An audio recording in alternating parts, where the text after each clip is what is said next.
dominant mostly, and in India that is very dominant, and how India is tackling this predatory publishing problem in scholarly communication. So first, let us introduce the topic. So we all know that we are teachers, and we all know that intellectual progress is only possible when new ideas are created. And let me minimize this. And stored and communicated. It is very important that ideas should be created.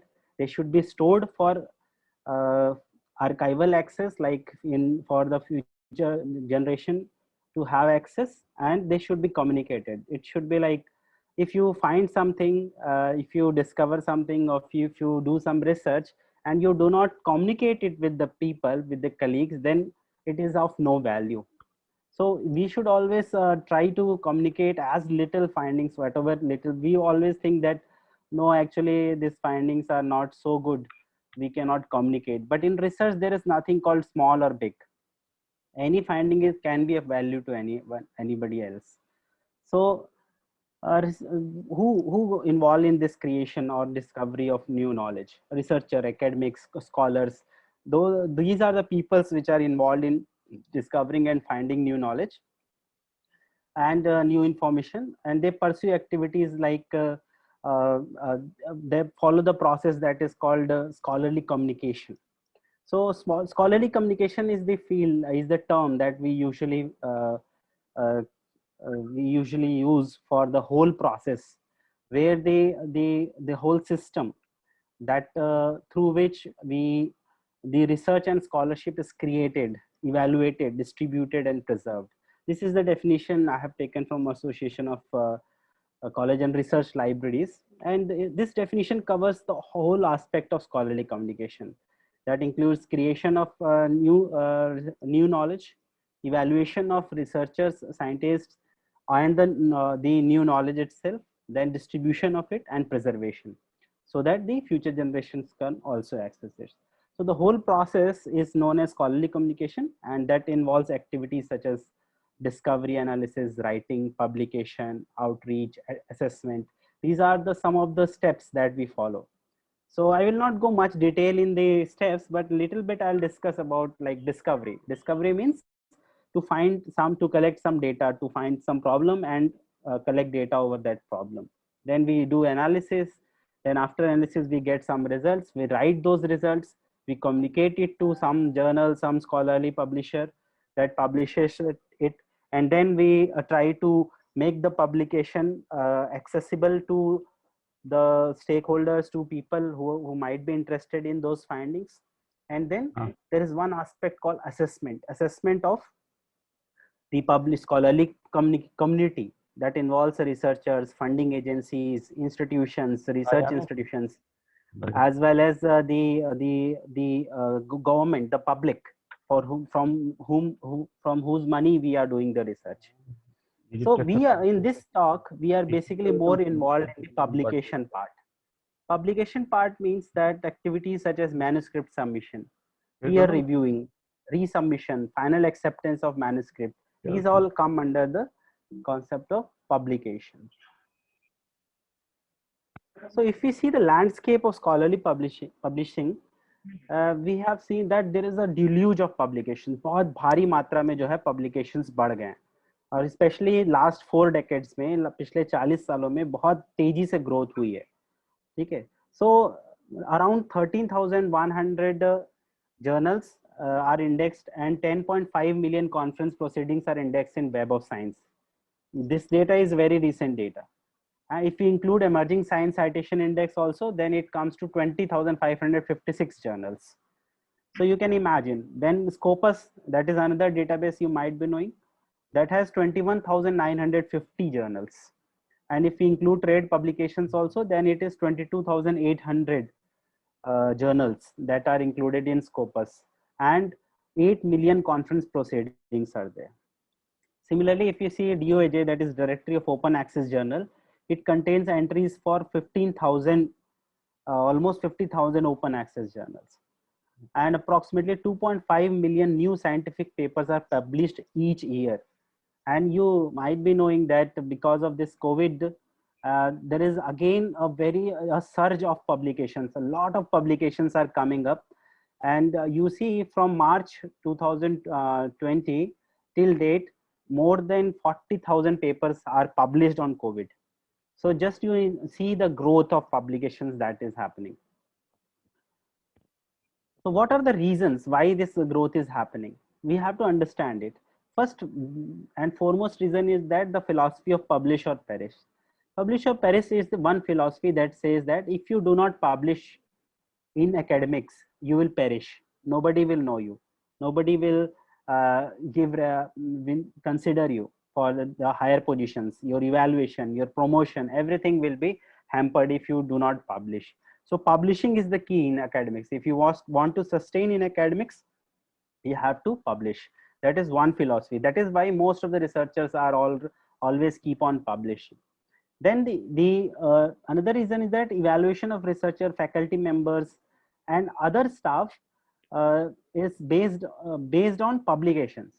You might be knowing, like all of us know that our promotions basically they are linked with the publications. The more we publish, the better the opportunities will be. So the more we publish, the better positions in the academic hierarchy we will get. Another reason is that number of publication venues have also increased. Publication venue का मतलब है कि जहां हम अपने research को publish कर सकते हैं. कहाँ कर सकते हैं? जैसे जर्नल्स हैं, कॉन्फ्रेंसेज हैं, ये प्राइमरी मीडियम होते हैं जहां पर सबसे पहले कोई भी प्राइमरी इंफॉर्मेशन या प्राइमरी नॉलेज को हम शेयर करते हैं, फाइंडिंग्स को हम शेयर करते हैं. तो लास्ट 40 ईयर्स में ये देखा गया कि ये जो पब्लिकेशन वेन्यूज हैं वो भी बढ़ते जा रहे हैं, बहुत भारी मात्रा में बढ़ रहे हैं. ठीक है, तो वो भी एक रीजन है, क्योंकि ज्यादा वेन्यू अवेलेबल है तो ज्यादा लोग ट्रैवल, जैसे होता है ना कि हमारे यहाँ पे जब किसी दो पर्टिकुलर ज्योग्राफिकल लोकेशन के बीच में कोई ट्रेन शुरू हो जाती है तो फिर वहाँ पे ज्यादा लोग का आना जाना शुरू हो जाता है. उसमें कुछ इसी तरह से जैसे ज्यादा जर्नल्स, ज्यादा कॉन्फ्रेंसेस ऑर्गेनाइज हो रही हैं तो भी एक रीजन है कि ज्यादा रिसर्च हो रही है. इसके अलावा एक जो मेजर रीजन है वो है प्रेडेटरी और फेक जर्नल्स. जो फेक जर्नल्स हैं या फेक कॉन्फ्रेंसेज हैं उनका भी बहुत ज्यादा राइज हो गया है. बहुत भारी मात्रा में प्रेडेटरी जर्नल, जैसे आपने पढ़ा होगा कि इंडिया में बहुत सारे जो जर्नल, बहुत सारे एक न्यूज में आपने पढ़ा होगा पिछले साल के कि बहुत सारे जो हैं वो प्रेडेटरी जर्नल्स पाए गए इंडिया में. सलामी publishing, that is again another term. सलामी पब्लिशिंग जो है उसमें क्या होता है कि ये एक्चुअली मेरी स्क्रीन पे मुझे वो नहीं दिख रहा है, चैट नहीं दिख रहा है, तो if you raise hand I won't be able to. Pandey sir का लेक्चर ना, तो आप अनम्यूट करके पूछ सकते हैं. मैं जो है वो अभी भोपाल में हूं सिलेक्शन कमेटी में. So salami publishing means that you do conduct one research and then publish it in several papers and with minimum of the content that is available. That is called salami publishing. Then there is a growth of in number of researchers also. That is also again one reason that the number of researchers are also increasing day by day. Like as per one of the studies, around 4.5% of researchers every year they increase.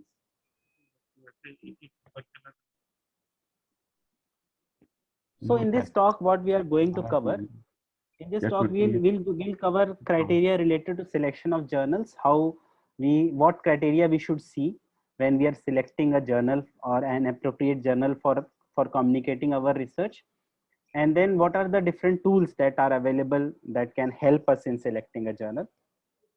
Then the second aspect we will see that what are the publishers' copyright policies that we should know, the concept of pre and post and publisher version, and what are the different services that assist in finding the publishers' policies. Then predatory journals, the concept of predatory journals, and then what are the typical characteristics of predatory journals, and then we will see some of the tools and services that assist in identifying the predatory journals. So let us start with journal selection. Journal selection की अगर हम बात करें तो journal selection जो है वो क्यों इम्पोर्टेंट है? क्योंकि आपका ये जो डिसीजन है वो आपके एकेडमिक करियर के फ्यूचर को निर्धारित करता है. कि ये जो है आपके जो जो आपका डिसीजन है कि किस जर्नल में आप पब्लिश कर रहे हैं, ये आपके वर्क के इम्पैक्ट को निर्धारित करता है। कुछ इस तरह से समझ सकते हैं इसको कि एक एग्जाम्पल से कि अगर आप अपना कोई एडिटोरियल लिखते हैं किसी न्यूज़पेपर में भेजने के लिए, तो आप किसी ऐसे न्यूज़पेपर में भेजना पसंद करेंगे जहां पर कि जिसका सर्कुलेशन शाम को 1 रुपए का पेपर है और शाम को वो किसी एक बाजार में सिर्फ बंटता है, या किसी ऐसे पेपर में सिलेक्ट करेंगे जिसका नेशनल लेवल का सर्कुलेशन हो, जिसकी अपनी एक अच्छी वेबसाइट हो, वेब पे भी अच्छा उसके इम्पैक्ट हो, और उसके जो सर्कुलेशन हो प्रिंट का भी वो भी अच्छा हो। तो जाहिर है कि सभी चाहेंगे कि हम हमारा जो है वो ऐसे ही न्यूज़पेपर में एडिटोरियल छपे जहां पर कि सबसे ज़्यादा इम्पैक्ट हो। तो ये भी आपका इसी तरह से जर्नल का जब हम डिसीजन करते हैं, तो हम जिस जर्नल को सिलेक्ट कर रहे हैं उसका इम्पैक्ट, वो हमारे वर्क का इम्पैक्ट निर्धारित करता है। कि अगर हमने किसी ऐसे जर्नल में भेज दिया अपना पेपर, अच्छा पेपर, तो उसका उतना इम्पैक्ट नहीं मिलेगा हमको, जो कि अच्छे जर्नल में अगर हम भेजते तो मिलता। इसके अलावा ये आपकी रेपुटेशन को भी निर्धारित करता है। बात ही आपकी जो कर प्रोफेशनल कलीग्स हैं उनके उसमें आपकी रेपुटेशन को, आप फील्ड में आपकी रेपुटेशन को निर्धारित करता है। क्योंकि आज से 5 साल बाद, 10 साल बाद जब भी आपका सीवी देखा जाएगा तो यही देखा जाएगा कि आपने किस तरह के जर्नल्स में पब्लिकेशन किया है। जैसे आप देखेंगे आईआईटीज है, आईआईएम्स है, या जैसे बड़े इंस्टीट्यूशंस हैं जहाँ पर सिलेक्शन के लिए जब फॉर्म भरा जाता है तो वो ये देखते हैं कि आपके पब्लिकेशन जो हैं वो किन जर्नल्स में आपने किए हैं, कौन से जर्नल्स में। क्योंकि अगर आपने जो रेप्यूटेड जर्नल्स में पब्लिकेशंस किए हैं तो ये प्रूफ करता है कि आपके अंदर रिसर्च का कैलिबर है, एक आप अच्छे रिसर्चर हैं, रिसर्च आप करते हैं। So that is also important. So your reputation is in your field or among your professional colleagues is highly depends on your this decision where you are going to submit. Then at your institution assessment, आपका जो assessment होगा आपके institution में वो भी निर्धारित करेगा। जैसे आपने सुना होगा कि यूजीसी भी समय समय पे नियम लाती रहती है कि लाइक कि आपका जो पब्लिकेशन है इस जर्नल में होगा तभी मानेंगे, इसमें होगा तो नहीं मानेंगे। सिमिलरली जो आपके जो इंस्टीट्यूशन में जो आपकी रेपुटेशन है वो भी इस पे डिपेंड करती है कि आप किस तरह के जर्नल में छाप रहे हैं। And then funding agencies, that is also important part. जो रिसर्चर्स हैं जो प्रोजेक्ट्स के लिए अप्लाई करते हैं, तो फंडिंग एजेंसीज देखती हैं आपका पुराना बैकग्राउंड, देखती हैं तो आपकी पब्लिकेशन हिस्ट्री देखती हैं कि आपने कहाँ पब्लिश किया है, किस तरह के जर्नल्स को आपने प्रेफर किया है अपने पूरे करियर में।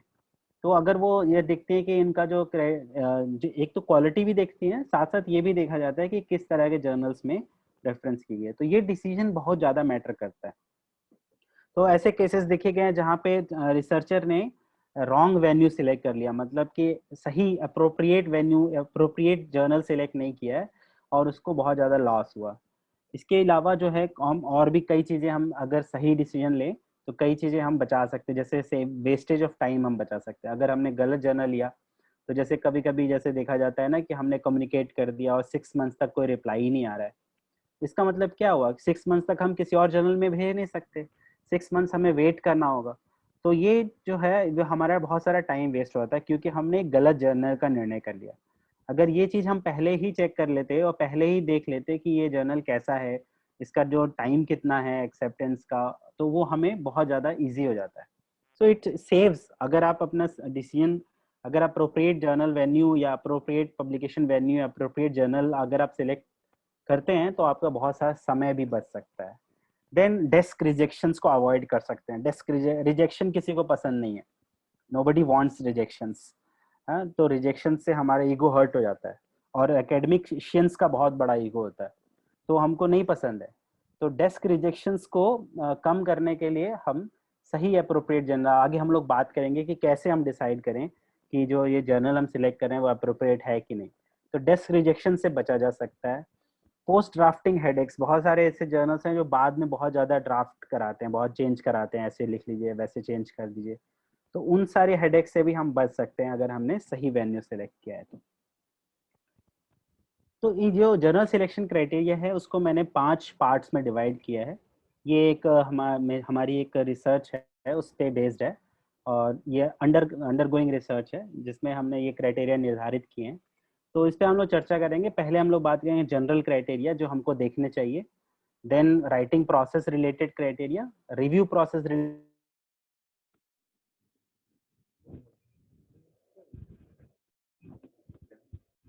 related criteria लिखने चाहिए। और अदर हम बात करते हैं जो है वो जनरल क्राइटेरिया की।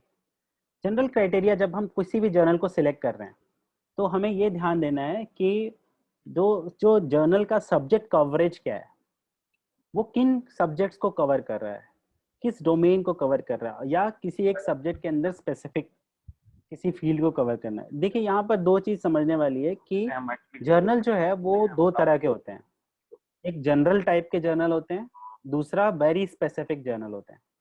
जनरल टाइप के जर्नल जैसे कि नेचर है, ये नेचर पब्लिश करता है साइंस के ही, लेकिन नेचर में आपको फिजिक्स के भी आर्टिकल मिल जाएंगे, केमिस्ट्री के भी मिल जाएंगे, बायो के भी, लाइफ साइंसेस के भी आर्टिकल मिल जाएंगे। तो वो थोड़ा जनरल नेचर का है, साइंस मैगजीन है, जनरल नेचर की है। लेकिन ज्यादातर जो जर्नल होते हैं वो बहुत स्पेसिफिक होते हैं, उनका डोमेन बहुत स्मॉल होता है, वो किसी 2-4 टॉप मोस्ट एरियाज पे ही काम कर रहे होते हैं।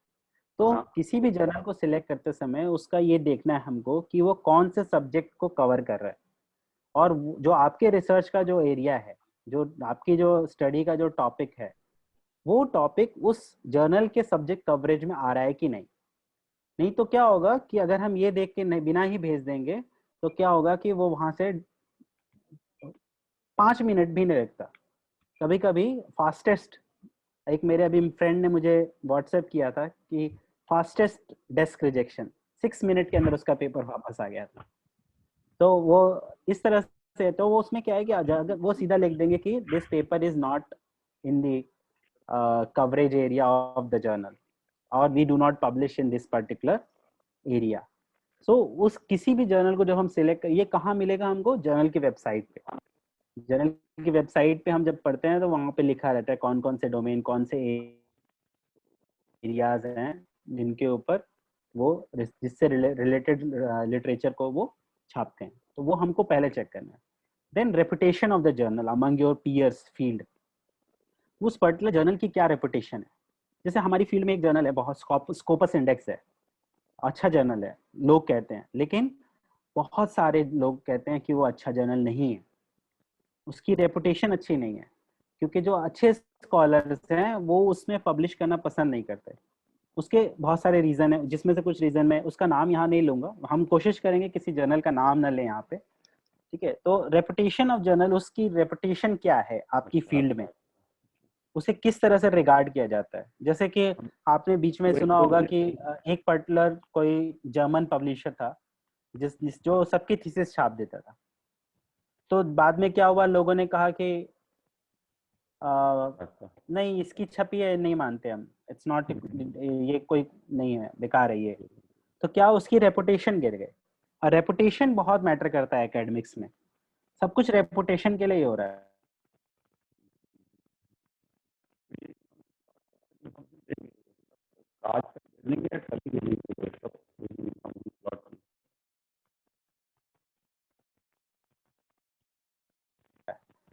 जो एकेडमिक्स है वो रेपुटेशन के पीछे ही भागते हैं, ठीक है ना। Then visibility of the journal, उस जर्नल की विजिबिलिटी कैसी है। विजिबिलिटी का मतलब ये होता है कि उसका जो कवरेज है, वेदर वो इलेक्ट्रॉनिकली अवेलेबल है कि नहीं है, या सिर्फ अभी पुराने मॉडल पे ही चल रहा है प्रिंट में। जैसे सोशल साइंसेज में या आर्ट्स में कई सारे ऐसे जर्नल हैं जो अभी पुराने प्रिंट में ही है, तो उनकी विजिबिलिटी कम है। अगर आप उसमें छापेंगे तो क्या होगा कि आपका जो आर्टिकल है वो आर्टिकल उतने लोगों तक नहीं पहुंच पाएगा जहां पहुंच, अगर इलेक्ट्रॉनिकली अवेलेबल होता तो ज्यादा लोगों तक पहुंच सकता था। तो ये हमको ध्यान देना है कि जो जर्नल की विजिबिलिटी है वो कैसी है, क्या वो ज्यादा लोगों तक पहुंच सकता है, या क्या उसके जो ज्यादा सिर्फ प्रेस में या प्रिंट में ही अवेलेबल है, या इलेक्ट्रॉनिक में भी अवेलेबल है, और इलेक्ट्रॉनिक में भी है तो किस तरीके से अवेलेबल है, वो हम लोग चर्चा करेंगे। देन प्लेस ऑफ पब्लिकेशन, कहाँ से छप रहा है, ये भी एक इम्पॉर्टेंट क्राइटेरिया, जनरल क्राइटेरिया है, ठीक है। इंटरनेशनल कवरेज है या डोमेस्टिक, उस जर्नल का जो कवरेज है वो कैसा है, वो ज्यादातर आर्टिकल डोमेस्टिक छापता है और ज्यादातर इंटरनेशनल कवरेज के छापता है। इंटरनेशनल कवरेज का क्या मतलब है, सिर्फ नाम में इंटरनेशनल लिखा से नहीं होगा, हमको देखना है कि जो उसमें पीछे आर्टिकल्स छपे हुए हैं वो आर्टिकल्स क्या वेरिड ज्योग्राफिकल लोकेशंस के ऊपर स्टडी करके छपे हुए हैं, जैसे कि मान लीजिए कोऑपरेटिव मैनेजमेंट पे एक जर्नल छप रहा है, तो क्या वो जर्नल सिर्फ उसी जगह जहां से छप रहा है वहीं के ही आर्टिकल छाप रहा है, या उसी कंट्री का आर्टिकल छाप रहा है, या बाहर के भी छाप रहा है? तो अगर इंटरनेशनल कवरेज होगा तो उसके जो उसके व्यूअर्स होंगे, जो ऑडियंस होगी, वो इंटरनेशनल भी होगी, तो आपका पेपर भी इंटरनेशनल लेवल पे पहुंच जाएगा। देख नहीं पा रहे हैं और जो अगर आप डोमेस्टिक में प्रेफर करेंगे तो आपका पेपर डोमेस्टिक लेवल पे ही रह जाएगा। हम तो इसमें इसको छोड़ के हम जा भी नहीं सकते ना कहीं। यूजीसी स्ट्राइड फैकल्टी डेवलपमेंट, या आप म्यूट कर लीजिए, म्यूट कर लीजिए आप, आपकी आवाज आ रही है पीछे। ठीक, thank you. Then publication frequency, ये भी एक इम्पोर्टेंट क्राइटेरिया है। पब्लिकेशन फ्रीक्वेंसी का क्या मतलब है कि कितने देर पे छापता है, जो जैसे मंथली है कि बाई मंथली है कि हाफ ईयरली है। तो जो पब्लिकेशन फ्रीक्वेंसी का ये मैटर होता है कि अगर वो जल्दी जल्दी छाप रहा है तो उसमें आपके जो छपने के चांसेस हैं, पेपर के छपने के चांस हैं, वो बढ़ जाते हैं। जैसे कि अगर एक जर्नल एक इशू में 8 ही आर्टिकल छाप रहा है, 8 आर्टिकल्स छाप रहा है, तो वो अगर साल में 2 बार छाप रहा है तो 16 आर्टिकल ही छापेगा, चाहे कितना भी अच्छा जर्नल हो, लेकिन उसके पास स्कोप कितने का है? 16 का स्कोप है। लेकिन वही अगर आर्टिकल जो है वो मंथली है तो आपके पास जो है वो स्कोप बढ़ जाता है, लगभग 96 आर्टिकल्स छापेगा, तो उसमें आपके प्रोबेबिलिटी छपने की जो है वो बढ़ जाती है, क्योंकि उनके पास स्पेस अब ज्यादा अवेलेबल है। तो ये भी आप देख सकते हैं कि अगर ज्यादा पब्लिकेशन जब फ्रीक्वेंसी है किसी जर्नल की, तो वो भी आप ज्यादा बेटर ट्राई कर सकते हैं। देन एडिटोरियल बोर्ड को आप देखिए। एडिटोरियल बोर्ड जो है वो उसमें जो उस फील्ड के एक्सपर्ट्स हैं कि नहीं, आपकी फील्ड के, क्योंकि ये भी कभी कभी क्या होता है कि आपने आर्टिकल भेजा, एडिटर को वो आर्टिकल समझ में नहीं आया, तो एडिटर ने, चूंकि एडिटोरियल बोर्ड आपने चेक नहीं किया था, एडिटर इन चीफ कौन है आपने चेक नहीं किया था, आपने आर्टिकल भेज दिया, एडिटर को वो आर्टिकल समझ में नहीं आया, वो आर्टिकल उन्होंने एडिटोरियल बोर्ड में किसी और को भेजा, और उसमें क्या हुआ, फिर उनको भी समझ में नहीं आया, उन्होंने 6-7 लोगों को और भेजा, तो इसमें बहुत सारा समय वेस्ट हो जाता है। अगर एडिटोरियल बोर्ड में आपके जो टॉपिक पे जिस पे आप काम कर रहे हैं उस टॉपिक पे रिलेटेड रिसर्चर्स अवेलेबल हैं, तो वहां पे भी चांस है कि तुरंत एडिटर जो है वो उस पर्टिकुलर रिसर्चर को आपका पेपर अलॉट कर देगा, और फिर वो उसे प्रोसेस में लगा देंगे। नहीं तो क्या होगा कि बहुत समय आपको वेट करना पड़ेगा, वो एडिटर के पास ही दिखाएगा लंबे समय तक, उसमें समय ज्यादा जाता है।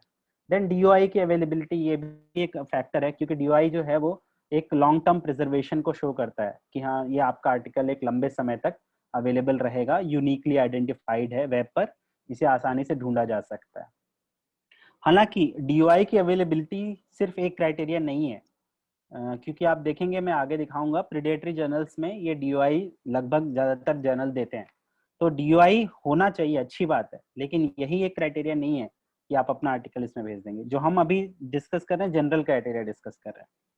देन जो publish article from same geographic regions, ये भी एक क्राइटेरिया हो सकता है कि यदि ज्यादातर जो सोशल साइंसेज के केस में क्या होता है कि जो इंटरनेशनल रेप्यूट के जर्नल्स होते हैं वो लोकल स्टडीज को प्रेफर नहीं करते, क्योंकि वो चाहते हैं कि एक पैन जो इंटरनेशनल ऑडियंस है उसको इंटरेस्ट करने वाली स्टडी हो, उसके लिए इंटरेस्टिंग होनी चाहिए स्टडी। तो उस केस में क्या होता है कि अगर आप किसी ऐसे जर्नल को सिलेक्ट करिए जो कि उस ज्योग्राफिकल रीजन के पेपर्स को छापता है, जैसे कि अगर आप इंडिया की बात करें तो इंडिया पे अगर कोई जर्नल इंडियन स्टडीज को छाप रहा है तो आप उसे प्रेफर कर सकते हैं। ठीक है, तो ये भी एक देखने वाली बात है कि उस ज्योग्राफिकल रीजन से रिलेटेड कुछ आर्टिकल छापे भी हैं कि नहीं उसने, जर्नल ने पहले। तो आप पुराने जो उसके इश्यूज हैं उसमें देख के चेक कर सकते हैं, या सर्च करके देख सकते हैं कि उसमें वो छपे हैं कि नहीं। एक और क्राइटेरिया है जैसे पब्लिश्ड बाय रिप्रेजेंटिंग इंस्टीट्यूशंस या एसोसिएशंस या लर्नेड सोसाइटी। जैसे हर फील्ड में एक लर्नेड सोसाइटी या एसोसिएशन होती है, जैसे कि इकोनॉमिक्स में आपने आईई है, इंडियन इकोनॉमिक एसोसिएशन है, या फिर जैसे केमिस्ट्री में है, या अपने यहाँ पे सारी एकेडमीज हैं, साइंस एकेडमी है ना, इंडियन नेशनल साइंस एकेडमी है। तो ये जो एसोसिएशन होती हैं इनका काम होता है प्रमोशन ऑफ स्कॉलरशिप, ये स्कॉलरशिप को आगे बढ़ाने का काम करते हैं। तो इनके जो जर्नल्स होते हैं वो भी एक स्टैंडर्ड के जर्नल्स होते हैं, तो वो भी एक अच्छा मीडियम है, क्योंकि उनकी वो पुराने जर्नल्स होते हैं और उनकी जो रीच होती है वो अच्छी खासी होती है। तो आप वो भी देख सकते हैं कि अगर वो किसी जर्नल किसी लर्नेड सोसाइटी या किसी एसोसिएशन या किसी ऐसे इंस्टीट्यूशन से निकल रहा है, जैसे कि फॉर एग्जांपल सेबी अगर कोई जर्नल छाप रहा है, ठीक है, तो इसका मतलब है कि उसका रेपुटेशन अच्छा होगा, क्योंकि वो स्पेसिफिकली जो है वो मार्केट बेस्ड रिसर्च को ही छापता होगा सेबी। तो इसी तरह के अपने फील्ड के जो टॉप मोस्ट इंस्टीट्यूशन हैं या जो गवर्नमेंट ऑथराइज्ड इंस्टीट्यूशंस हैं, अगर वो कोई पब्लिकेशन कर रहे हैं तो वो भी एक अच्छा जर्नल का वेन्यू हो सकता है। तो नेक्स्ट हम लोग देखते हैं writing process related criteria. General criteria हमने देख लिए कौन कौन से जनरल क्राइटेरिया हैं, और राइटिंग प्रोसेस से रिलेटेड कौन से क्राइटेरिया हैं जिनको हम ध्यान दे सकते हैं। जैसे कि जो किस स्टाइल में प्रेफर कर रहे हैं मैन्युस्क्रिप्ट। जैसे हम लोग जो हैं ज़्यादातर इंडियंस जो हैं वो हम लोग लिखते हैं जो है वो एक्टिव पैसिव वॉइस में लिखते हैं अपना आर्टिकल, क्योंकि हम लोग बचपन से टेक्स्ट बुक उसी स्टाइल में पढ़ रहे होते हैं, फिर बाद में भी हम पैसिव में ही लिखना पसंद करते हैं।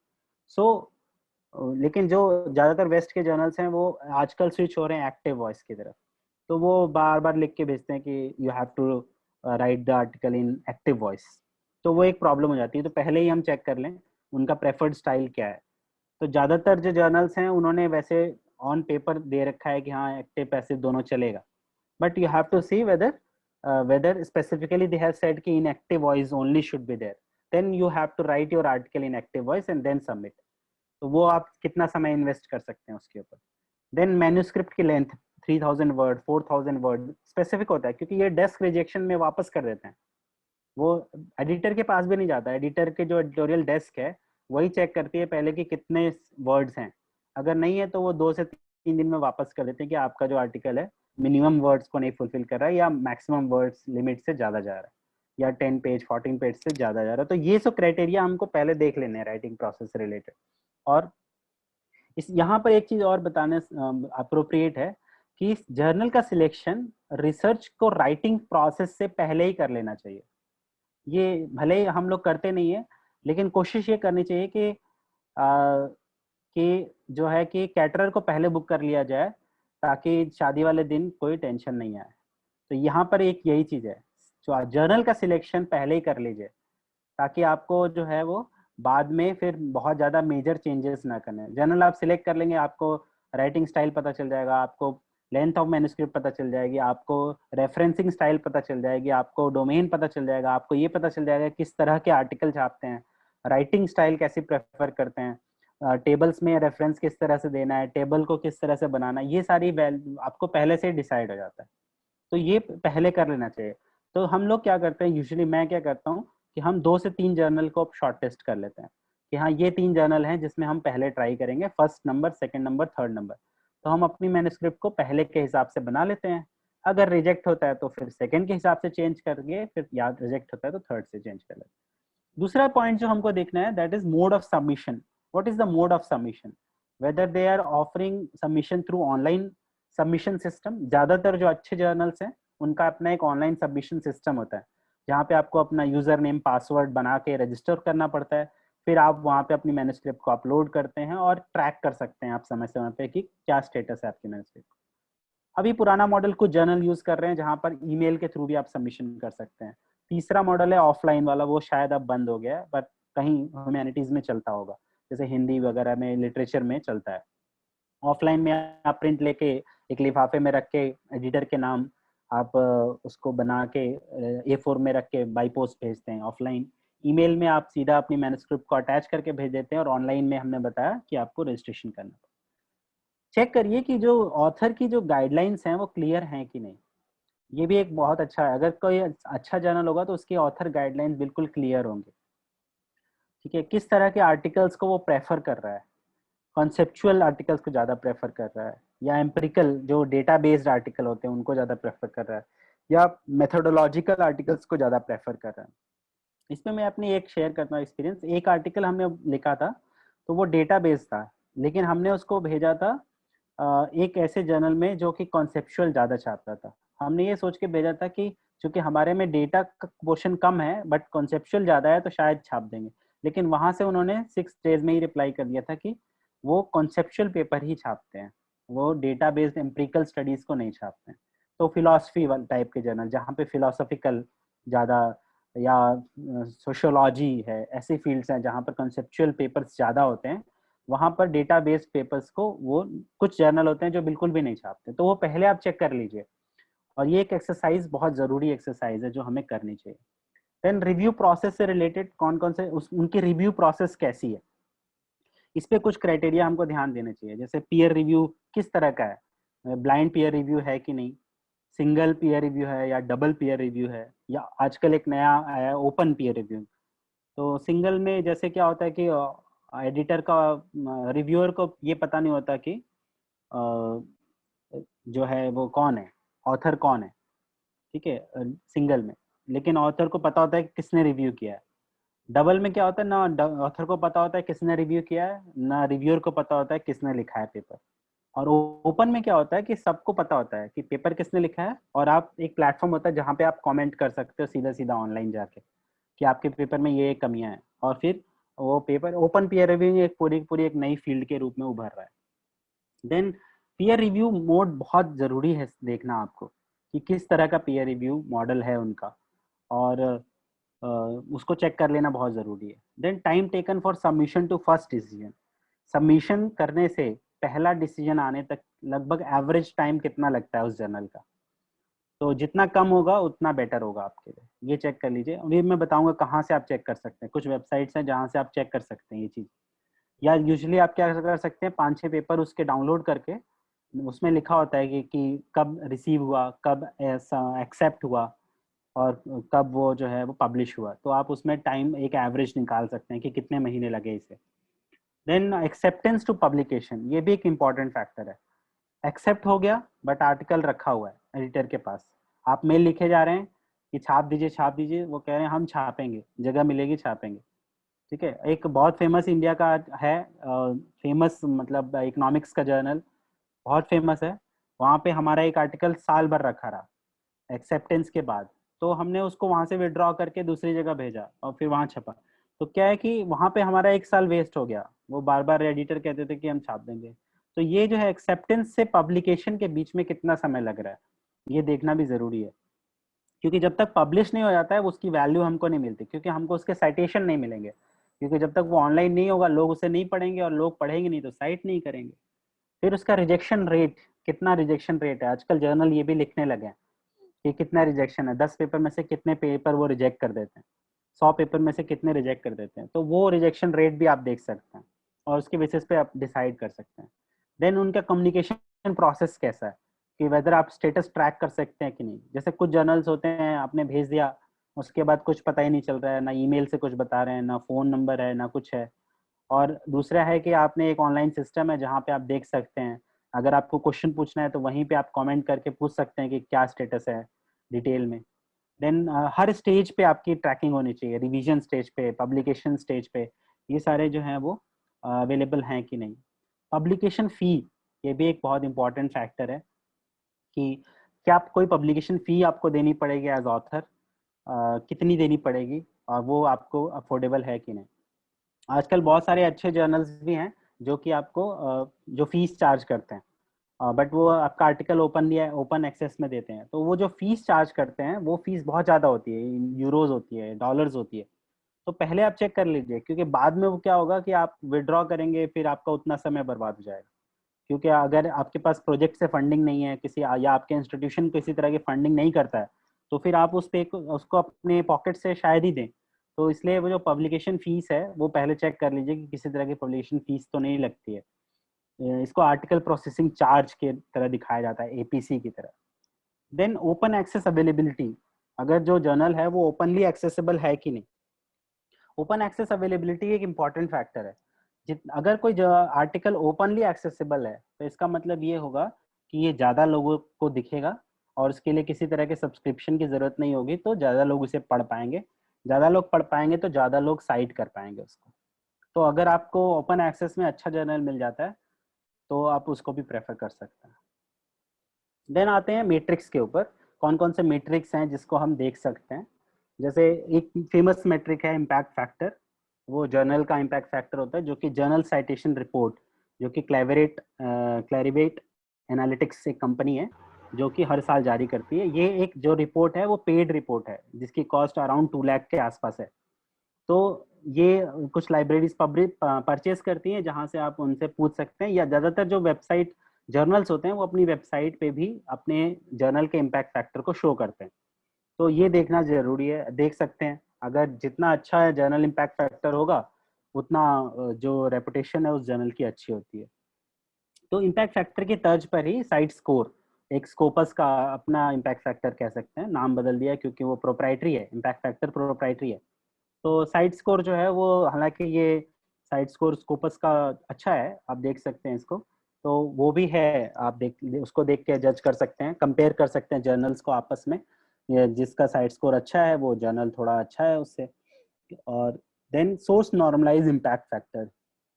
सोर्स नॉर्मलाइज इम्पैक्ट फैक्टर में क्या होता है कि एक पर्टिकुलर फील्ड के अंदर उस जर्नल का क्या इम्पैक्ट फैक्टर है, ये देखा जाता है। जैसे कि फॉर एग्जांपल कि जैसे कि हमारा लाइब्रेरी साइंस है, तो लाइब्रेरी साइंस में बहुत ज़्यादा इम्पैक्ट के जर्नल्स नहीं होते, मैक्सिमम 2 इम्पैक्ट फैक्टर या 3 इम्पैक्ट फैक्टर के जर्नल्स। जबकि अगर हम देखें बायो साइंसेज में, तो हमको 40 इम्पैक्ट फैक्टर, 16 इम्पैक्ट फैक्टर के भी जर्नल मिल जाएंगे। तो अब कोई कंपेयर करेगा तो कहेगा कि भाई लाइब्रेरी साइंस वाले तो बहुत कम इम्पैक्ट फैक्टर में छापते हैं। तो ये गलत कंपैरिजन है। तो क्या है कि उसके लिए क्या किया इन्होंने कि उस फील्ड के सारे जर्नल्स का जो इम्पैक्ट फैक्टर है उससे स्केल कर देते हैं, नॉर्मलाइजेशन कर देते हैं।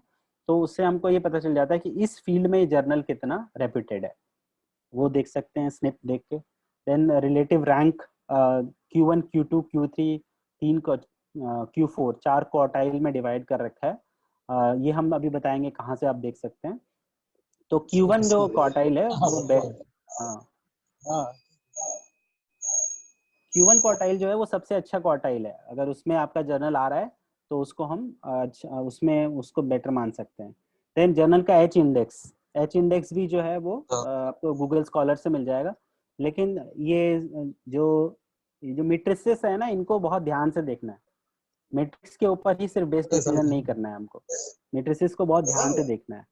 देन साइटेशंस पर ईयर, कितने साइटेशंस पर ईयर मिल रहे हैं इस जर्नल को, कितना पुराना जर्नल है, जितना पुराना जर्नल होगा उसकी रेपुटेशन उतनी अच्छी होगी, और एकदम नया जर्नल होगा उसमें कम चांसेस हैं कि आपको अच्छे साइटेशन मिलेंगे, क्योंकि उसकी रीच अभी कम है।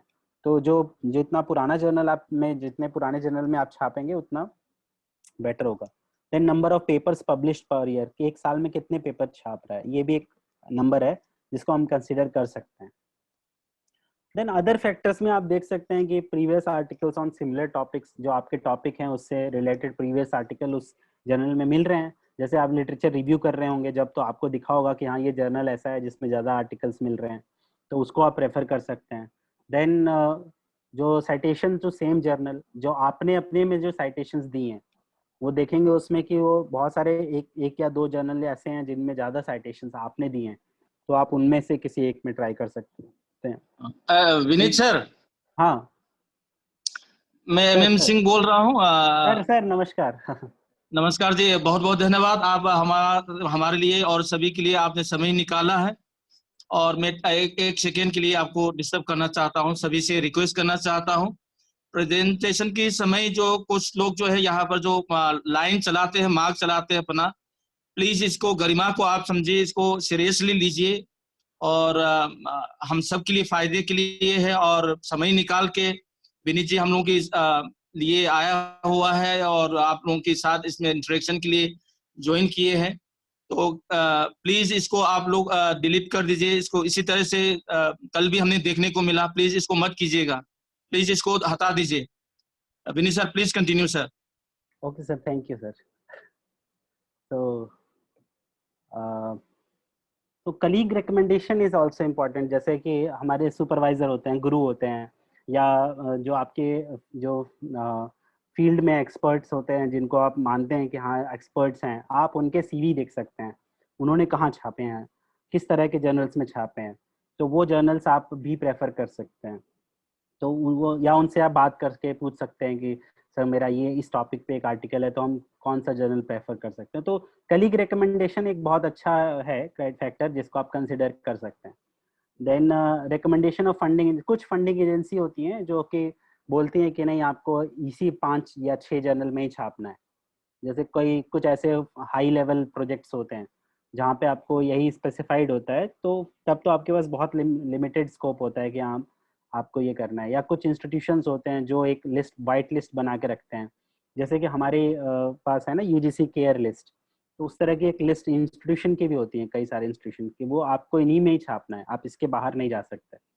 तो वो भी एक अच्छा है, उसमें आपकी मेहनत बच जाती है, आप सीधा वहां से सिलेक्ट कर लेते हैं।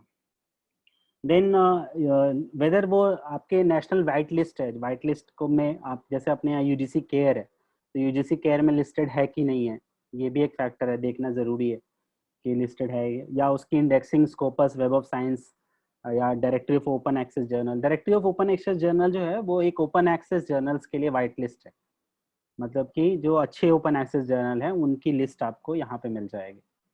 देन कभी कभी हम ये फैक्टर भी ध्यान देते हैं, जैसे नॉन एडिटर, एडिटर से हमारा कोई पहले से जान पहचान है, हम जानते हैं कि हाँ ये एडिटर हैं और ये इस एरिया में छापते हैं, इनकी एक पत्रिका है, इनका एक जर्नल है, ठीक है, या कोई एडिटोरियल बोर्ड में है जो आपके परिचय में है, तो वो सब भी फैक्टर हैं जो कभी कभी आपके काम आ जाते हैं। तो इन नटशेल जब हम अपना पेपर छपने के लिए वेन्यू ढूंढ रहे हैं, तो हमको कुछ ऐसी चीजें जो अपनी स्टडी में देखनी है वो भी बहुत ध्यान से हमको पहले देखना है, ऑनेस्टली अपने आप से पूछना है कि जो हमारी स्टडी है उसमें फाइंडिंग्स में नॉवेल्टी है कि नहीं, कितनी नॉवेल फाइंडिंग्स है, कितनी ऐसी फाइंडिंग्स हैं, कुछ नई फाइंडिंग है जो कि अभी नहीं पता है, उस पर भी आपका डिसीजन निर्भर करेगा। Then audience to whom it will be most relevant, किसके लिए ये ज्यादा रेलेवेंट होगा, ठीक है। तो अगर ये बायो स्टैटिस्टिक्स वालों के लिए ज्यादा रेलेवेंट होगा तो आप बायो स्टैटिस्टिक्स का जर्नल चुनिए। अगर वो एग्रीकल्चर साइंटिस्ट के लिए ज्यादा रिलेवेंट होगा तो एग्रीकल्चर साइंटिस्ट, भले ही आपकी फील्ड माइक्रोबायोलॉजी की हो, उससे फर्क नहीं पड़ता, बट जर्नल जो उसके ऑडियंस है वो किस जर्नल को ज्यादा प्रेफर करेंगे वो आपको देखना है। जो फाइंडिंग्स हैं वो स्पेसिफिक हैं या जनरल इंटरेस्ट की हैं, अगर जनरल इंटरेस्ट की हैं तो जनरल आर्टिकल्स में भेजिए, अगर स्पेसिफिक हैं तो स्पेसिफिक आर्टिकल में भेजिए। पॉपुलर एरिया को बिलोंग करती है कि नहीं, क्योंकि ये जो है वो बहुत सारे टॉप जर्नल इन सब बातों को ध्यान देते हैं कि जो ज्यादा पॉपुलर होगा उसको जल्दी छापेंगे, जो फील्ड कम पॉपुलर होगी, जो जो डोमेन कम पॉपुलर होंगे उनमें, ये तो खैर आप लोग भी जानते हैं कि हॉट टॉपिक्स पे ज्यादा रिसर्च होती है।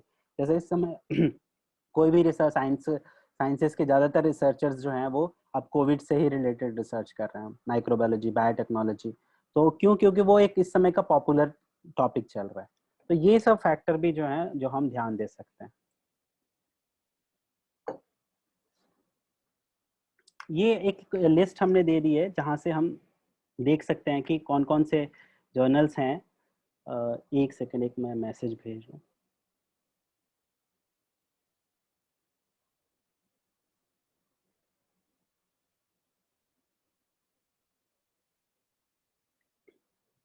ये यहाँ से हम देख सकते हैं, इसमें से कुछ मैं आपको दिखाता हूँ अभी ऑनलाइन डेमो देके कि आप कैसे इसमें देख सकते हैं। जैसे ये मास्टर जर्नल लिस्ट है, ये आपको वेब ऑफ साइंस की, ये फ्री है, फ्रीली अवेलेबल है, बस इसमें आपको अपना यूजर नेम पासवर्ड बनाना पड़ेगा।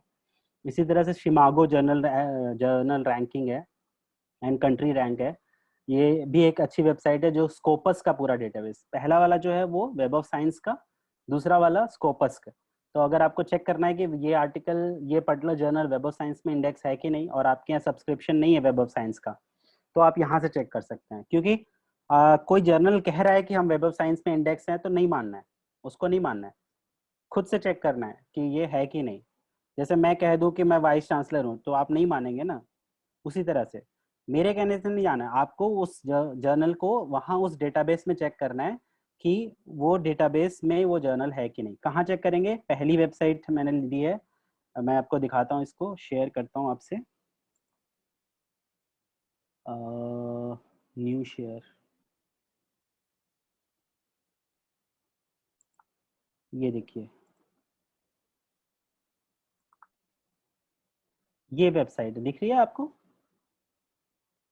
प्लीज कंफर्म कर दीजिएगा कोई भी। Sir, yes sir, yes sir. हाँ, तो यहाँ पर देखिए, ये जो है वो मास्टर जर्नल लिस्ट है, ये मास्टर जर्नल लिस्ट है किसकी? Web of science core collection.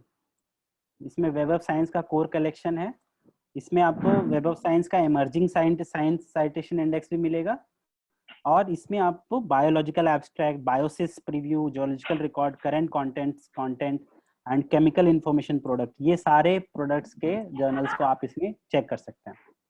तो जैसे आपके पास जर्नल का नाम आपको पता है, मान लीजिए आपको नाम पता है, तो आप सीधा यहाँ पे सर्च करिए। जैसे मुझे नाम पता है, मैंने कहा लाइब्रेरी हाई टेक, और यहाँ पे सर्च जर्नल पे, इसमें लॉगिन करना पड़ेगा, मैंने ऑलरेडी लॉगिन कर रखा है इसलिए ऐसा दिख रहा है। तो हमने लाइब्रेरी हाई टेक से सर्च किया तो हमको यहाँ पर दिख जाएगा वो journal, annuls of library information studies, ऐसे ही। चलिए किसी एक जर्नल को ले लेते हैं समय की बचत करते हुए। अब हम इस जर्नल को देख सकते हैं कि अगर ये यहाँ पर आ गया, ये जर्नल, पब्लिशर इसका एमराल्ड है, बिल्कुल सही है, तो इसका मतलब है कि ये स्कोपस, ये वेब ऑफ साइंस इंडेक्स है, ठीक है। और ये कहाँ आ रहा है, सोशल साइंस साइटेशन इंडेक्स में काउंट होता है। और इसके बारे में हम व्यू प्रोफाइल पे क्लिक करके और डिटेल में जान सकते हैं कि ये जो है वो इसके बारे में, जैसे मैं आपसे चर्चा कर रहा था कि यहाँ पर कब पब्लिश हुआ था, शुरुआत कब हुई थी, मतलब कितना पुराना है, इसकी फ्रीक्वेंसी क्या है, कहाँ से छपता है, इंग्लैंड से छपता है, प्राइमरी लैंग्वेज क्या है इसकी, इंग्लिश है, कितने इशू छपते हैं, 6 छपते हैं, या वेब ऑफ साइंस में क्या है। फिर उसके बाद इसका इम्पैक्ट फैक्टर कितना है, 2019 में अभी नहीं आया है, 2018 में इसका 0.886 का इम्पैक्ट फैक्टर था, किस कैटेगरी से बिलोंग करता है। फिर उसके बाद ये पीयर रिव्यू जो है वो कितने पीयर रिव्यू, इसमें पबलॉन से लेता है डेटा, लेकिन और भी अदर कुछ, सभी में एक जैसी इंफॉर्मेशन नहीं है, कुछ में अदर इंफॉर्मेशन भी मिल जाएगी, जैसे कि कितना समय लगता है एक्सेप्टेंस में, रिजेक्शन रेट क्या है, ये सब इंफॉर्मेशन भी आपको यहाँ से मिल जाएगी। फिर यहीं से आप उस जर्नल की वेबसाइट भी विजिट कर सकते हैं या पब्लिशर की वेबसाइट विजिट कर सकते हैं। तो एक तो ये है, यहाँ से हम सर्च रिजल्ट्स को देख सकते हैं। इसके अलावा जैसे अगर आपके पास अपनी एक मैन्युस्क्रिप्ट है ऑलरेडी, आप डिसाइड नहीं कर पा रहे हैं किस जर्नल में भेजें, तो आपके पास, जैसे मैंने एक पेपर खोल लिया यहाँ पे, और उस पेपर को मैंने कॉपी कर लिया, उसका एब्स्ट्रैक्ट। आपने अपना पेपर जो मैन्युस्क्रिप्ट लिखा हुआ है उसका एब्स्ट्रैक्ट को यहाँ पेस्ट कर दिया, और फिर हमने यहाँ पर कहा फाइंड जर्नल्स। इसको बोलते हैं मैन्युस्क्रिप्ट मैचर। मैन्युस्क्रिप्ट मैचर क्या करता है कि ये आपके जो एब्स्ट्रैक्ट में जो टर्म्स हैं, उन टर्म्स के बेसिस पे आपको जर्नल सजेस्ट कर देता है। जैसे इसने मुझे सजेस्ट किया है, टॉप में पीयर जे करके एक जर्नल सजेस्ट किया है, और इसमें वेटेज दे रहा है कि ये जो आपका रिट्रीवल फीचर्स जो है उसमें 0.56 का वेटेज है, और स्कोर जो है इसका 0.27 है, ठीक है। इसी तरह से IEEE एक्सेस मुझे सजेस्ट कर रहा है, जिसका मैथ स्कोर 22 है, अगर इस फील्ड में है तो इसका कितना वेटेज है, sensors, BMC bioinformatics, internet advance computing, तो ये सारे जर्नल मुझे सजेस्ट कर रहा है। अब इसमें से मैं अपने जर्नल डिफाइन कर सकता हूँ। इसी तरह से जैसे ये मुझे बता रहा है ये ओपन एक्सेस जर्नल है, ये साइंस साइटेशन इंडेक्स एक्सपैंडेड में कवर होता है, ये भी एक्सपैंडेड में कवर होता है, ये सारे एक्सपैंडेड में है, ये इमर्जिंग सोर्स साइटेशन इंडेक्स में है। तो मुझे अगर इसमें इंटरेस्ट है तो मैं इस पे इसका प्रोफाइल देख सकता हूँ और डिसाइड कर सकता हूँ वेदर ये मुझे इंटरेस्टेड है कि नहीं। इसके अबाउट को पढ़ सकता हूँ यहीं से।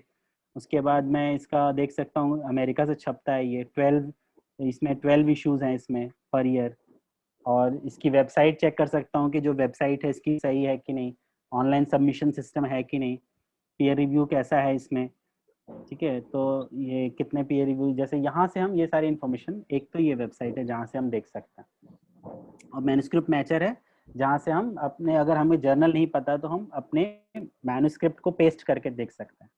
दूसरी वेबसाइट जो थी वो science imago journal and country rank थी।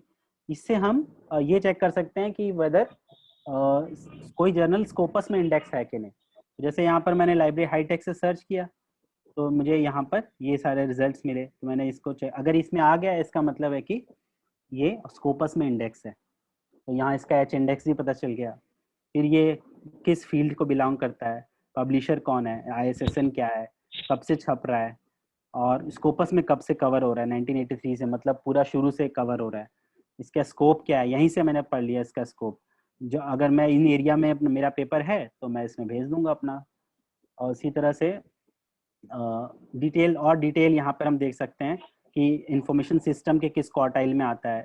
जैसे जो मैं आपसे बता रहा था, साइटेशन पर डॉक्यूमेंट कितने हैं, इसको पर 4 ईयर्स से ये ब्लू लाइन है, ये लाइन से आप देख सकते हैं, या टोटल साइट्स पिछले किस तरह से मिल रहे हैं, इसका ग्रो कर रहा है, देखिए हर साल बढ़ता जा रहा है टोटल साइट्स। यहाँ एक्सटर्नल है, साइटेबल डॉक्यूमेंट्स कितने हैं। और फाइनली ये जो क्वार्टाइल की मैं बात कर रहा था, ये सेकंड क्वार्टाइल को बिलोंग करता है। किस फील्ड के? लाइब्रेरी ये जो हमारी ये जो फील्ड है, यहाँ पे जो डोमेन दिया है, कंप्यूटर साइंस इंफॉर्मेशन सिस्टम और social science library information science, इन डोमेन्स में ये जो जर्नल है वो सेकंड क्वार्टाइल को बिलोंग करता है, जो कि बेस्ट क्वार्टाइल है। ठीक है, तो ज्यादातर जर्नल इसी क्वार्टाइल को बिलोंग करते हैं, तो हम इसको प्रेफर कर सकते हैं। इसका शिमागो जर्नल रैंकिंग 0.43 है 2019 का। तो ये जो है, ये सारी चीजें आप यहाँ से चेक कर सकते हैं। ठीक है, इसके अलावा आप दो जर्नल्स को कंपेयर भी कर सकते हैं। यहाँ पर दो जर्नल्स रख लिया, दोनों का सेशन सर्च कर लिया और दोनों को कंपेयर कर लिया हमने।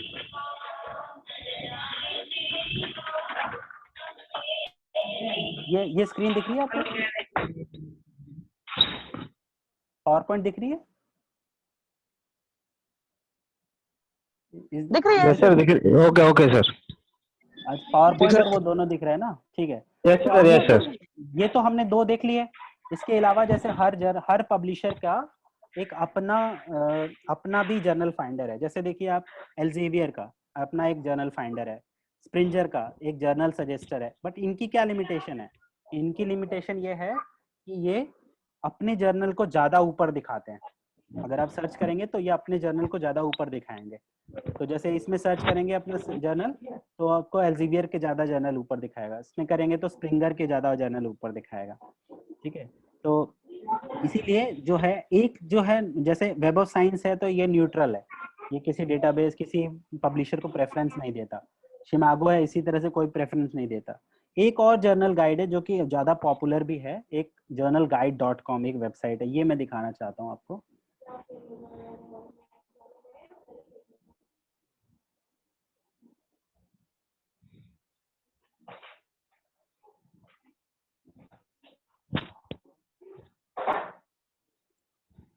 ये इसकी वेबसाइट है journalguide.com। यहाँ पर भी आप वैसे ही, जैसे आप अपना एब्स्ट्रैक्ट यहाँ पे पेस्ट कर दीजिए। यहाँ पर एक स्क्रैम्बल एब्स्ट्रैक्ट का फीचर है।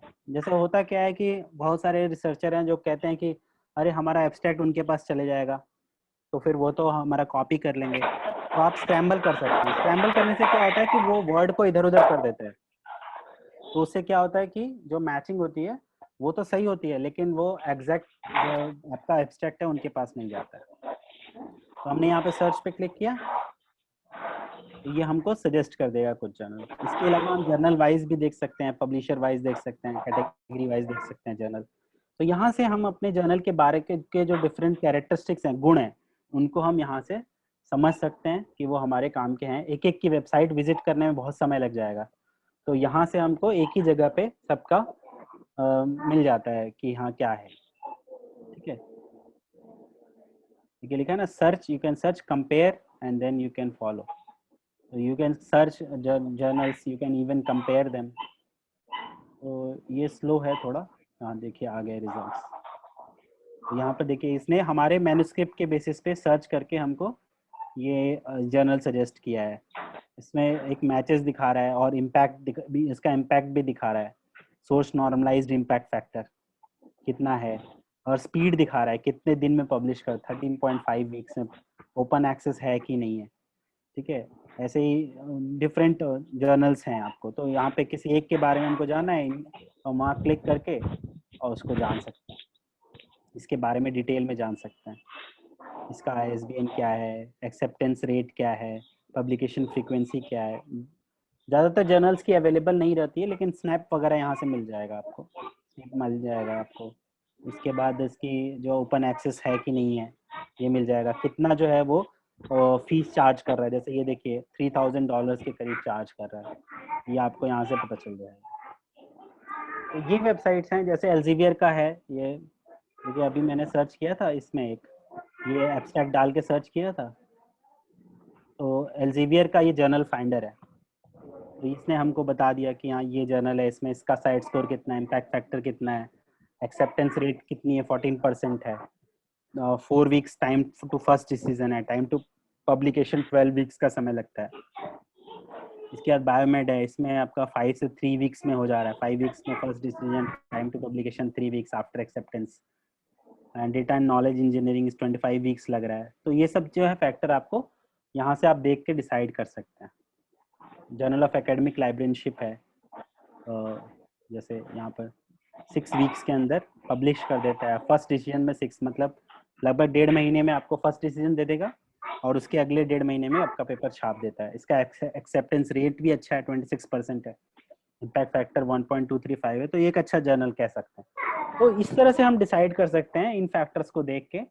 ऐसे ही जेन है एक, जेन जो है वो पबमेड जो बायोमेडिकल साइंस वाले हैं उनसे रिलेटेड ज़्यादा बेटर है। ये देखिए, ये अभी इसमें मैंने एक सर्च किया था, तो इसमें भी आप अपना एब्स्ट्रैक्ट पेस्ट करिए, लेकिन अगर आप बायोमेडिकल साइंस के हैं तो इसमें ज़्यादा बेटर रिजल्ट्स मिलेंगे, क्योंकि ये ज़्यादा फोकस जो है वो पबमेड डेटाबेस बैकग्राउंड में यूज़ करता है। तो पबमेड की वजह से जो है वो ज़्यादातर मेडिकल और जो बायोमेडिकल साइंस के जर्नल्स हैं उनको प्रेफर करता है। तो इसके बेसिस पे आप ऑथर्स कोलैबोरेटर्स भी ढूंढ सकते हैं, बट अभी हमारा टॉपिक है फाइंड जर्नल्स, तो ये जर्नल्स हमको सजेस्ट कर रहा है। इसमें कितना इसका स्कोर है, इसमें आर्टिकल्स इसके देख सकते हैं, तो इस कॉन्फिडेंस दिखा रहा है कि इसके एल्गोरिदम में कितना कॉन्फिडेंस। तो यहाँ पर फर्स्ट पार्ट फिनिश होता है। मैंने यहाँ पे सबके लिंक दे दिए हैं, जैसे आप DOAJ का लिंक दे दिया, आप सही चेक करना चाहते हैं इसके डिटेल कर सकते हैं। एंड नोट का भी एक मैन्युस्क्रिप्ट मैचर है, या IEEE का भी एक है, वाइली जर्नल फाइंडर, जब वाइली पब्लिशर्स का भी है, SJ फाइंडर वालों का भी है। ज़्यादातर अब लगभग सभी जर्नल्स ने अपना एक फाइंडर वेबसाइट लॉन्च कर दी है। तो यहाँ पे कुछ क्वेश्चन ले लें या फिर आगे बढ़े?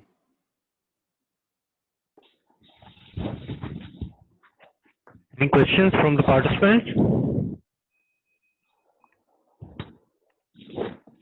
Participants? No sir, no sir. If you have any questions, you can ask sir. ठीक। Hello. Yes. Sir, are you able to hear me? Yeah, I can hear you. Sir, this is Piyush Bharadwaj from Institute of Pharmacy. Yes, Piyush Bharadwaj from Institute of Pharmacy. हाँ, question क्या है? हाँ sir, actually मैं जैसे आपने बताया कि जो हमें सेलेक्ट करना है, जो मेरे कुछ फैक्टर्स हैं, फैक्टर्स में से एक फैक्टर था कि पर ईयर कितने आर्टिकल पब्लिश हैं। अच्छा सर, अगर हम बेस्ट जर्नल अपने मैन्युस्क्रिप्ट के लिए सेलेक्ट करना चाहते हैं तो पर ईयर जर्नल को कितने मतलब पर ईयर कितने आर्टिकल उस जर्नल में होना चाहिए? देखिए, अगर वो अच्छा जर्नल है, ठीक है, अदर फैक्टर आपको सुटेबल हैं, दोनों में कंपैरिजन करना होगा। अगर आपके अदर फैक्टर जैसे इम्पैक्ट फैक्टर कंपैरेबल है, एक का 2 है, दूसरे का भी 2 है, तो आप देखेंगे कि पहले वाले का फ्रीक्वेंसी कम है, मतलब कि वो साल भर में 20 आर्टिकल छाप रहा है। दूसरा वाला इम्पैक्ट फैक्टर बाकी चीजें सेम है, ठीक है, सब कुछ बाकी, अब कंपैरिजन में बाकी चीजें आपने देख ली, सब कुछ लगभग सेम है, लेकिन ये जो है साल भर में 80 आर्टिकल छाप रहा है, तो 80 वाले ज्यादा बेटर चांस है ना आपका पेपर छपने के, कंसिडरिंग अदर फैक्टर्स। अगर आपके अदर फैक्टर्स 20 नहीं है, तो ऐसा नहीं है कि सिर्फ यही फैक्टर देख लिया 80 है तो फिर 80 वाले को ही भेज दिया, नहीं, वो क्या होगा फिर, आप हो सकता है गलत जर्नल को भेज दें। अभी हम लोग उसकी चर्चा करेंगे आगे। जी जी जी, मतलब नंबर ऑफ पब्लिकेशन अगर सारे फैक्टर सेम आ रहे हैं और नंबर ऑफ पब्लिकेशन जिस जर्नल में ज्यादा है तो वो जर्नल बेटर रहेगा हमारे लिए, वो बेटर रहेगा, ओपन एक्सेस है तो बेटर रहेगा। Okay okay okay, thank you sir, thank open you. Access है और ज्यादा नंबर ऑफ पब्लिकेशन छाप रहा है तो ज्यादा बेटर है बहुत, लेकिन ये ट्रिकी चीज है। जी जी सर। हाँ बताएं। सर मैं ऋषिकेश गुप्ता हूँ सर। जी जी बताएं। सर मेरा ये था कि स्कोपस बेस्ड जर्नल ज्यादा अच्छे रहते हैं कि वेब ऑफ साइंस बेस्ड ज्यादा अच्छे रहते हैं? देखिए, दोनों के क्राइटेरिया लगभग एक जैसे हैं, बट डिफरेंस क्या है, वेब ऑफ साइंस जो है उसने अपने आप को एक प्रीमियम टाइप का बनाने की कोशिश की है, ठीक है, तो प्रीमियम, जब वो प्रीमियम बनाने की कोशिश की, क्योंकि वो ये जानता है कि एकेडमिक्स की कमजोरी क्या है, जी। जैसे मैंने कहा था, वो जानता है कि एकेडमिक्स की कमजोरी है रेपुटेशन, वो रेपुटेशन के भूखे होते हैं, तो उसने क्या किया, प्रीमियम बना दिया। जैसे एप्पल के प्रोडक्ट हैं, तो वो आप जानते हैं कि भाई एप्पल का प्रोडक्ट है तो वो प्रीमियम लोग ही खरीदते हैं उसे, उसने इसलिए उसकी कॉस्ट इतनी ज्यादा रखी है कि प्रीमियम लोग ही खरीदें। ठीक है, तो वही सेम चीज क्लेवरे ये वेब ऑफ साइंस ने भी किया है। इसके जर्नल आप देखिए, वो 22,000 25,000 जर्नल इंडेक्स कर रहा है Scopus, Web of science 13,000 journal index कर रहा है। तो सीधा सीधा 10,000 12,000 जर्नल्स का डिफरेंस है। ठीक है, वेब ऑफ साइंस तो जहाँ कम है वहाँ भीड़ ज्यादा होगी, तो उसको एक तरह से ज्यादा रेपुटेशन मिलता है, क्योंकि वहाँ पे टॉप जर्नल्स सारे हैं वेब ऑफ साइंस में, बट जो सेकंड लेवल के या थर्ड लेवल के जर्नल्स हैं वो नहीं है, जबकि स्कोपस में सेकंड लेवल के जर्नल भी हैं। तो कौन अच्छा है कौन बुरा है ये नहीं कह सकते, लेकिन हाँ ये कह सकते हैं कि स्कोपस आज की डेट में स्कोपस का अच्छा कवरेज है, जो कि अच्छे जर्नल्स भी रखा है और सेकंड लेवल के इमर्जिंग लेवल के जर्नल।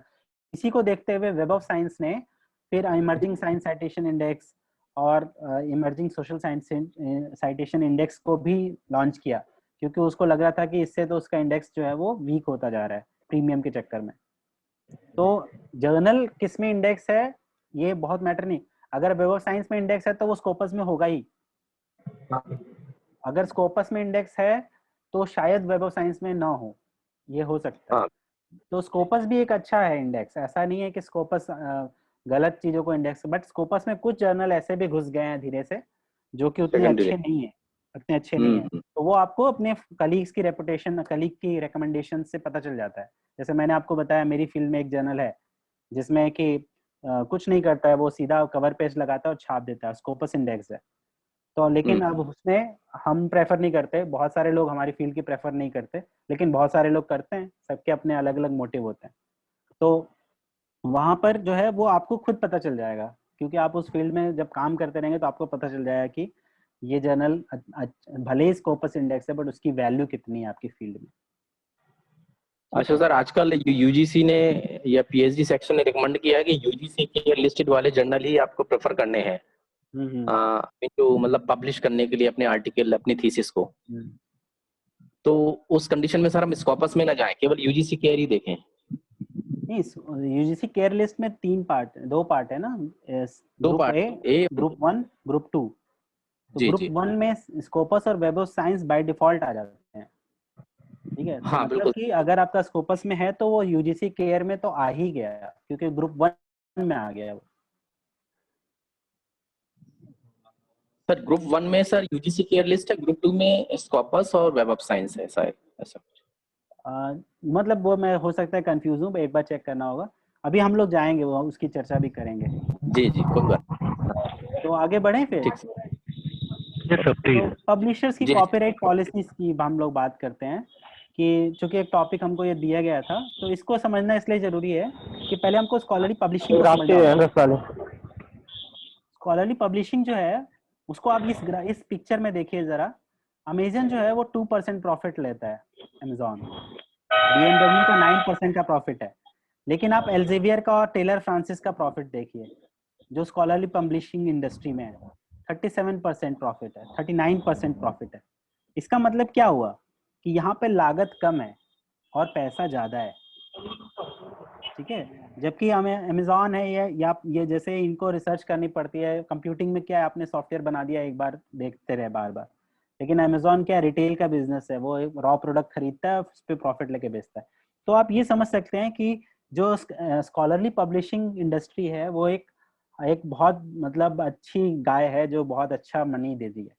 तो इसको इसलिए मैंने यहाँ पर रखा है ये बताने के लिए कि इस प्रॉफिट के पीछे एक बहुत बड़ा कॉर्पोरेट चलता है, जिसको समझाने की कोशिश की है लाइसेंसिंग मॉडल से। यहाँ पे मैंने लाइसेंसिंग मॉडल क्या कहता है कि जब आप पेपर छापते हैं तो वो आपके पेपर को छापने के बदले में, सहूलियत देने के बदले में आपसे उसका कॉपीराइट खरीद लेता है या ले लेता है। जिसमें कि अच्छा एक चीज और बड़ी इंटरेस्टिंग बताएं आपको कि स्कॉलरली पब्लिशिंग एक ऐसी फील्ड है जहां पर आपको 14 पेज का आर्टिकल लिखने पे कोई रुपया नहीं मिलता, जबकि अगर आप देखें एडवर्टीजमेंट में 20 सेकंड के एड में 2 लाइन की जिंगल लिखने पे करोड़ों रुपए मिलते हैं। ठीक है, यहाँ 14 पेज का आप आर्टिकल लिखते हैं आपको 1 भी रुपया नहीं मिलता। तो यहाँ पे जो कंटेंट क्रिएटर है उसको कोई पैसा नहीं मिलता है उसको, लेकिन अदर बेनिफिट मिलते हैं इसलिए वो करता है। तो यहाँ पर जो है वो कॉपीराइट का खेल है, जहाँ पे क्या होता है कि जब भी आप अपने कंटेंट को पब्लिश करेंगे तो स्कॉलरली पब्लिशर जो है वो आपसे एक एग्रीमेंट साइन कराता है। तो ज्यादातर जो है आजकल के दिनों में ये एग्रीमेंट जो है वो क्लिक थ्रू होता है, मतलब स्क्रीन पे आपको दिखाई देता है, आप एक्सेप्ट पे टिक करते हैं और आगे बढ़ जाते हैं। और या तो आप कई जगह पे क्या होता है कि आपको एक पीडीएफ फाइल डाउनलोड करके प्रिंट लेके साइन करके अपलोड करनी पड़ती है। तो ये जो एग्रीमेंट होता है वो क्या एग्रीमेंट होता है कि आप अपना जो कॉपीराइट है वो कॉपीराइट ट्रांसफर कर रहे हैं पब्लिशर को, और पब्लिशर को ये परमिशन दे रहे हैं कि वो आपके मैन्युस्क्रिप्ट को एडिट कर सकता है, प्रिंट कर सकता है, डिस्ट्रीब्यूट कर सकता है और कॉमर्शियली उससे कॉमर्शियल बेनिफिट ले सकता है, मतलब कि उससे पैसे कमा सकता है। लेकिन ये कंप्लीट राइट नहीं है। जो उसका मोरल राइट है, मतलब कि उस कंटेंट का जो एक्चुअल क्रिएटर का जो राइट है वो आपका ही रहता है। मतलब कि पब्लिशर ये नहीं कर सकता कि आपसे कॉपीराइट ट्रांसफर करा के बोले कि नहीं ये ऋषिकेश जी ने लिखा है लेकिन मैं विनीत जी को इसका ऑथर बताऊंगा, ये नहीं कर सकता। ऑथरशिप हमेशा आप ही की रहेगी, वो चेंज नहीं कर सकता। तो ऑथरशिप राइट आपको, शेयरिंग के कुछ ऑप्शनल राइट होते हैं, जैसे कि आप आर्टिकल को पर्सनल यूज के लिए रख सकते हैं, स्टोर करके रख सकते हैं, या आप अपने इंस्टीट्यूशन के अंदर अपने कलीग्स को उसे दे सकते हैं, आर्टिकल को डिस्ट्रीब्यूट कर सकते हैं, या आप उसे अपनी पर्सनल वेबसाइट पे जो कि इंटरनेट पे ना हो, इंटरनेट पे हो, इंस्टीट्यूशन के अंदर हो, उसमें कर सकते हैं। तो बहुत सारे डिस्ट्रीब्यूशन राइट हैं, स्टोरेज के आप उसको अपने अपने कंप्यूटर में रख सकते हैं। आपको मैं बताऊं कि ऐसे कई सारे इसमें राइट्स हैं, जैसे कि आप ईमेल नहीं कर सकते किसी, अगर आप किसी ऐसे मॉडल में पब्लिश कर रहे हैं जहाँ पे कॉपीराइट रेस्ट्रिक्टेड है तो आप अपने आर्टिकल को ही अपने मित्र को मेल नहीं कर सकते, आपको चाहेगा तो वो आपके ऊपर केस कर सकता है। तो ये कॉपीराइट एक बहुत बड़ी फील्ड है, इसमें हम नहीं घुसेंगे। यहाँ पे दो मॉडल मैंने वजह से बताए हैं, क्लोज लाइसेंसिंग मॉडल, एक दूसरा मॉडल है जिसको हम बोलते हैं open licensing model. Open licensing model में क्या होता है कि पब्लिशर को आप परमिशन देते हो एडिट करने की, प्रिंट करने की, डिस्ट्रीब्यूट करने की आर्टिकल को, इवन पैसे कमा के भी, कॉमर्शियली भी, बट आप उसके राइट रखते हैं कि आप भी इसे डिस्ट्रीब्यूट कर सकते हैं, आप इसे कहीं भी स्टोर कर सकते हैं, आप इसे किसी भी से शेयर कर सकते हैं किसी रेस्ट्रिक्शन के बिना। वो मॉडल हम कहते हैं ओपन लाइसेंसिंग मॉडल। तो दो मॉडल हैं, close licensing and open licensing model. तो आपको एज ए ऑथर आपको क्या करना है, आपको चेक करना है कि जो उनकी कॉपीराइट पॉलिसी है वो क्या है, कि अगर आप उससे कंसर्न हैं तो। दूसरी चीज है as a writer, as a researcher, हमको ये भी देखना पड़ता है कि जब हम कहीं से कंटेंट ले रहे हैं, जैसे कोई इमेज है तो इमेज आप भले ही साइट करें बट आपको उसका परमिशन लेनी पड़ेगी। अगर आप उसे किसी कॉमर्शियल वेबसाइट पे उसको छपने के लिए या उसको अवेलेबल करा रहे हैं तो आपको उसके ओरिजिनल से, या तो उसको आप या तो खुद से फिर से बनाइए उस इमेज को, या फिर आप उसे अगर एज इट इज लेना चाहते हैं तो आपको परमिशन लेनी पड़ेगी। तो we must understand copyright policy of publication venue we have selected, जिसको हमने सिलेक्ट किया है venue, that we must understand the copyright policy, क्या कॉपीराइट किस कॉपीराइट कंडीशंस पे वो हमारे आर्टिकल को छाप रहा है। देन पब्लिशर पॉलिसी ज़्यादातर पब्लिशर्स की वेबसाइट पे लिस्टेड होती है या उनकी, लेकिन जो पब्लिशर के जो एग्रीमेंट टर्म्स होते हैं बहुत कॉम्प्लेक्स होते हैं, और वो एक नॉर्मल रिसर्चर के लिए, जो नए रिसर्चर हैं, अर्ली करियर हैं या बाद के भी रिसर्चर को समझना बहुत मुश्किल होता है क्योंकि लीगल टर्म्स बहुत ज़्यादा यूज होती हैं। तो जितनी कम रेस्ट्रिक्शंस रहेंगी उतनी उसकी ज़्यादा रीचेबिलिटी होगी, उतना आपका आर्टिकल ज़्यादा अवेलेबल होगा, ठीक है, और उतना ही आपके आपके जो आर्टिकल का इम्पैक्ट है उस बढ़ने के चांस रहेंगे। तो ये चीज हमको ध्यान देनी चाहिए। दूसरी चीज है, यहाँ पे कॉपीराइट को इस तरह भी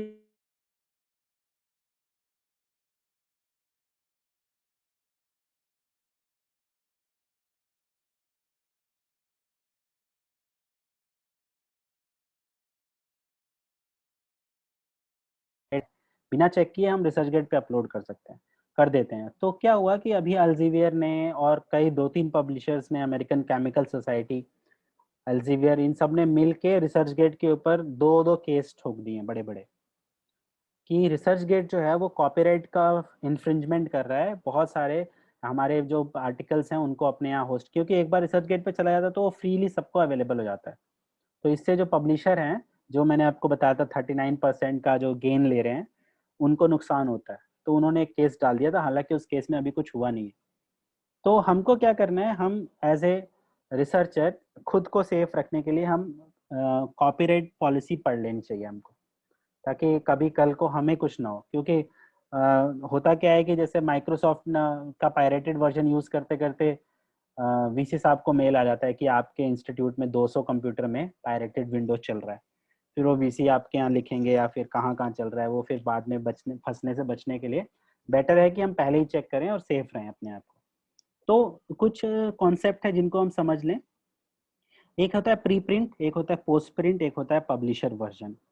प्री प्रिंट क्या होता है, वो जो मैन्युस्क्रिप्ट जो आप खुद लिखते हैं, जो आपने अभी किसी को कम्युनिकेट नहीं की है, उसको हम बोलते हैं प्री प्रिंट। दूसरा है जब आपने उसे रिव्यू सबमिट कर दिया जर्नल को, पीयर रिव्यू हो गया, करेक्शंस आपने कर लिए, और उसके बाद आपका जो एक्सेप्ट हो गया, मैन्युस्क्रिप्ट एक्सेप्ट हो गया, उसको हम बोलते हैं पोस्ट प्रिंट। मतलब कि जर्नल ने आपके मैन्युस्क्रिप्ट को एक्सेप्ट कर लिया कि हम छाप देंगे, that is called post print. और फाइनली जब पब्लिशर वर्जन बोलते हैं उसको, या जिसमें जो पब्लिशर जो है वो उसको टाइप सेट करता है, उसको कॉपी एडिट करता है, उसकी मिस्टेक्स को ठीक करता है और एक प्रॉपर पीडीएफ बनाता है जो कि आपको पब्लिशर की वेबसाइट से मिलती है, उसको हम बोलते हैं पब्लिशर वर्जन। तो आप रिसर्च गेट पे अगर शेयर करना चाहते हैं या आपने